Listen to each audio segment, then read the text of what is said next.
సగ్గుబియ్యం పాయసం అండి. బెల్లంతో ఎంతో కమ్మగా 10 నిమిషాల్లో మనం దీన్ని ఏదైనా స్వీట్ తినాలనిపించినప్పుడు వెంటనే రెడీ చేసుకోవచ్చు. మొదట ఒక గిన్నెలో 4 కప్పుల వాటర్ వేసుకోండి. మీరు ఏ కప్పుతో అయితే సగ్గుబియ్యం తీసుకున్నారో అదే కప్పుతో 4 కప్పుల వాటర్ తీసుకొని వేడి పెట్టుకోండి.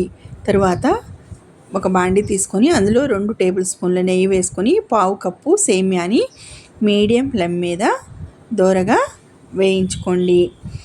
ఈ విధంగా వేయించి తీసుకున్న వాటిని పక్కన ఉంచుకొని తర్వాత రోల్ బాయిల్ అవుతుంది కదా, వాటర్ చూడండి రోల్ బాయిల్ అవుతుంది.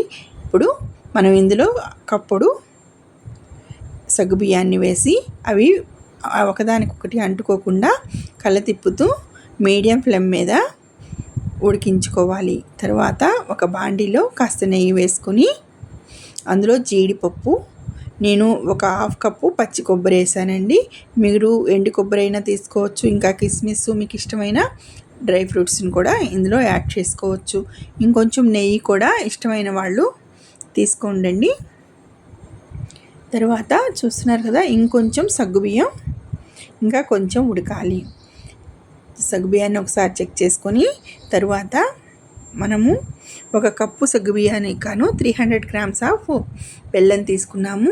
దాన్ని చిన్న ముక్కలుగా తీసుకొని ఒక అరచోడు నీళ్లు పోసుకొని మంటని తక్కువ మంట మీద బెల్లాన్ని కరిగించుకోవాలి.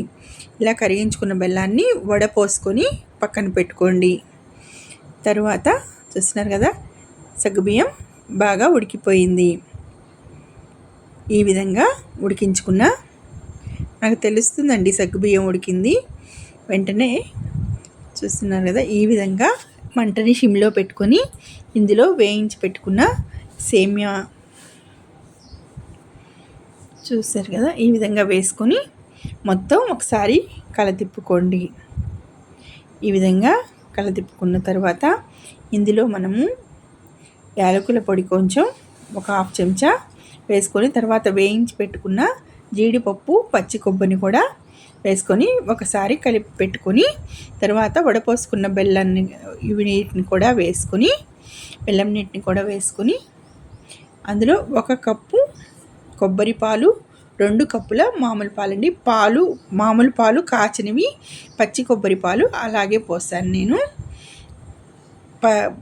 మామూలు పాలు మాత్రం 2 కప్పులు కాచి చల్లార్చిన పాలు పోసాను. చూస్తున్నారు కదా ఎంత టేస్టీగా ఎమ్మీగా మనకి సగ్గుబియ్యం పాయసం రెడీ అయిందో. నచ్చినట్లయితే లైక్ చేయండి, షేర్ చేయండి, సబ్స్క్రైబ్ చేసుకోండి మరిన్ని మంచి రెసిపీస్ కోసం.